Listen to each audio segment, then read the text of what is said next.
साक्षी अपने माता पिता हरिया उर्मिला के साथ रहती थी। हरिया उसी गांव में खेती करता था। उसके पास अपना एक छोटा सा खेत है। एक दिन सवेरे उर्मिला, अब हमें कोई अच्छा सा लड़का देखकर साक्षी बिटिया की शादी करवा देनी चाहिए।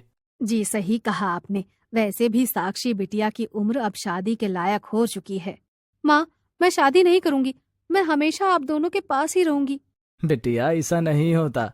हर लड़की को एक ना एक दिन शादी करके अपने माता पिता और अपने घर को छोड़कर किसी और के घर में जाना ही पड़ता है।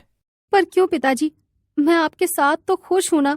खुश तो है बिटिया, पर जब लड़की की शादी होती है ना, तो वो एक अजनबी परिवार में जाकर अपनी अच्छाई और प्यार से उस अजनबी परिवार को भी अपना बना लेती है और अपने जीवन की नई शुरुआत करके खुशी खुशी अपना जीवन बिताती है। शादी के बाद लड़कियों को काफी सारी जिम्मेदारियां आ जाती हैं।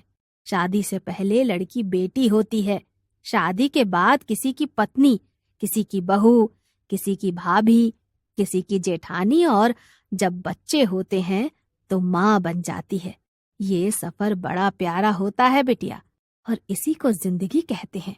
एक फैसले से हमारे इतने रिश्ते बनते हैं। बिटिया, तू चिंता मत कर। हम तेरी शादी एक ऐसे परिवार से करवाएंगे जो तुम्हें हमसे भी ज्यादा खुश रखेंगे। उर्मिला, मैं आज ही अपने गांव के शामू भाई से बात करता हूँ। वो हमें जरूर कोई अच्छा सा रिश्ता बताएंगे। रोज की तरह हरिया आज भी अपने खेत में काम करने चला जाता है। कुछ दिन ऐसे ही बीत जाते हैं। एक दिन शामू उसी गांव के एक लड़के अजय का रिश्ता लेकर हरिया के घर जाता है। अजय के साथ उसके माता पिता सुजाता और राकेश और बहन पायल आती है। दोनों परिवार में काफी समय तक बातचीत होती है और आखिर में अजय और साक्षी का रिश्ता तय हो जाता है और 2 ही दिन में दोनों की शादी हो जाती है। साक्षी अपने ससुराल में ही थी। साक्षी के ससुराल वाले बहुत गरीब थे और एक छोटे से किराए के घर में रहा करते थे। शादी की पहली रात साक्षी अजय अपने कमरे में थे। जी सुनिए, आपका ये घर इतना छोटा क्यों है? साक्षी, हम लोग बहुत गरीब हैं और ये घर भी हमारा अपना नहीं है। ये घर किराए का है। हम महीने के 2000 रुपए किराया देते हैं इसका। क्या? हाँ साक्षी, मैं इसी गांव में मजदूरी करता हूँ और मेरी आमदनी इतनी नहीं है। मैं रोज़ के 500 रुपये बड़ी मुश्किल से कमा पाता हूँ और वो सारा पैसा भी घर खर्च में चला जाता है। आपने पढ़ाई नहीं किए थे क्या? नहीं साक्षी, बचपन से हमने बड़ी गरीबी में अपना जीवन बिताया है। जिस समय मेरे हाथों में किताबें होनी चाहिए थी, उस समय मैंने इन्हीं हाथों से गांव में मजदूरी करना शुरू कर दिया था। मैं समझ सकती हूँ जी, हालात ही इंसान को ऐसा बना देते हैं। चलिए अब सो जाते हैं। अगले दिन सवेरे साक्षी रसोई से सबके लिए चाय नाश्ता लेकर आती है। अजय बेटा, 1 हफ्ते बाद मकान मालिक अपना किराया लेने आ जाएगा। हम पिछले महीने भी मकान का किराया नहीं दे पाए थे। ठीक है माँ, आप चिंता मत करिए। मैं मकान मालिक को 4000 रुपये दे दूंगा। अजय अपने काम पर चला जाता है। अजय उसी गांव के एक कारखाने में मजदूरी करता था। इधर साक्षी रसोई में आकर खाना बनाने लगती है और उसके बाद घर की सफाई और बाकी काम करने लग जाती है। शाम के समय अजय जिस कारखाने में काम कर रहा था, अचानक उस कारखाने की एक बड़ी सी दीवार कच्ची होने की वजह से टूट जाती है, जिसके नीचे अजय समेत काफी सारे लोग दब जाते हैं। इस घटना में अजय के दोनों पैर जीवन भर के लिए बेजान हो जाते हैं। ये देखकर साक्षी और सब बहुत रोने लगते हैं। कुछ दिन बाद अजय अपने घर में चारपाई पर पड़ा था। माँ जी, घर का सारा राशन तो खत्म हो गया है। सुजाता, अब अजय से तो कोई काम होगा नहीं, इसीलिए अब मुझे ही बाहर जाकर काम करना होगा। नहीं पिताजी, आप इस उम्र में कैसे काम कर सकते हैं? अजय बेटा, अगर मैं काम नहीं करूंगा तो अपने परिवार का गुजारा कैसे होगा? हम इस घर का किराया कैसे देंगे? हमारे तो भूखे रहने के दिन आ जाएंगे। तभी साक्षी के माता पिता हरिया उर्मिला वहाँ आते हैं। राजेश भाई, आप चिंता मत कीजिए। आप सब हमारे साथ हमारे घर चलिए। आज से आप सब वहीं रहेंगे। नहीं नहीं हरिया भाई, ये कैसे हो सकता है? हम आपको तकलीफ नहीं देना चाहते।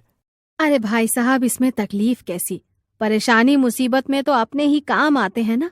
साक्षी बिटिया, चलो अपना और सबका सामान बांधो और ये घर खाली करके आप सब हमारे साथ हमारे घर चलिए। हरिया उर्मिला साक्षी और उनके ससुराल वालों को लेकर अपने घर आते हैं और उन्हें अपने घर का ऊपर का मकान रहने के लिए दे देते हैं। हरिया और उर्मिला अपने घर के नीचे के मकान में रहते हैं। अब साक्षी के लिए ऊपर ससुराल और नीचे मायका था। उर्मिला हरिया दिल के बड़े साफ थे। वो इस परेशानी में साक्षी के ससुराल वालों की बहुत मदद कर रहे थे। एक दिन रात में हरिया कहीं सारा राशन लेकर घर आता है और ऊपर साक्षी के ससुराल वालों को वो सारा राशन दे देता है। हरिया भाई, ये सब करने की क्या जरूरत थी? क्यों आप इतनी तकलीफ कर रहे हो हमारे लिए? इसमें तकलीफ कैसी राजेश भाई, आप हमारे समधी हैं, ये सब करना तो हमारा फर्ज है। काकी जी, इस परेशानी मुसीबत में आपने हमें रहने के लिए अपना घर दिया, खाने के लिए इतना राशन दिया। सच में हम लोग बड़े भाग्यशाली हैं कि हमें आप जैसे रिश्तेदार मिले।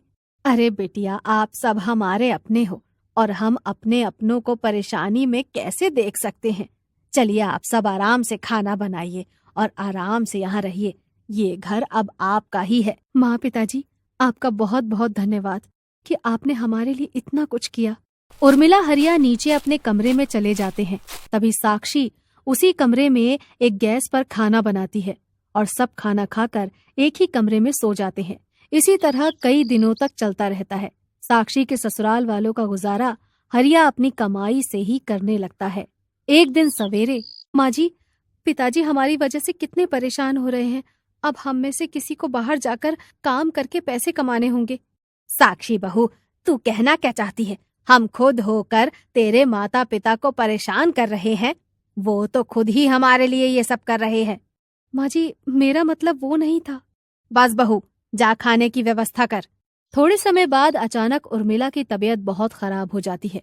ये देखकर हरिया ऊपर साक्षी के पास आता है। साक्षी बिटिया, देखना तेरी माँ को क्या हो गया है, उसकी तबीयत बहुत ज्यादा खराब हो गई है। ये सुनकर साक्षी दौड़ते हुए अपनी माँ के पास आती है। नीचे उर्मिला बेहोश हो चुकी थी। ये देखकर हरिया साक्षी उर्मिला को हॉस्पिटल ले जाते हैं। अरे चलना सुजाता, देख उर्मिला बहन बेहोश हो गई। अब चलना, हम भी हॉस्पिटल जाते हैं। अरे मैं क्यों जाऊं बेगैरत के जैसे? साक्षी बहू को हमारी कुछ परवाह है या नहीं? अपनी सास से, अपने पति से बिना पूछे वो कैसे चली गई अपने माता पिता के साथ? माँ, कैसी बात कर रही हो? साक्षी की माँ की तबीयत अचानक खराब हो गई और अब ये क्या बात लेकर बैठी है? जाइए माँ, आप सब हॉस्पिटल जाइए। कोई कहीं नहीं जाएगा और आने दो साक्षी बहू को। आज उसकी जम के खबर लेती हूँ मैं। इधर हॉस्पिटल में उर्मिला का चेकअप होता है।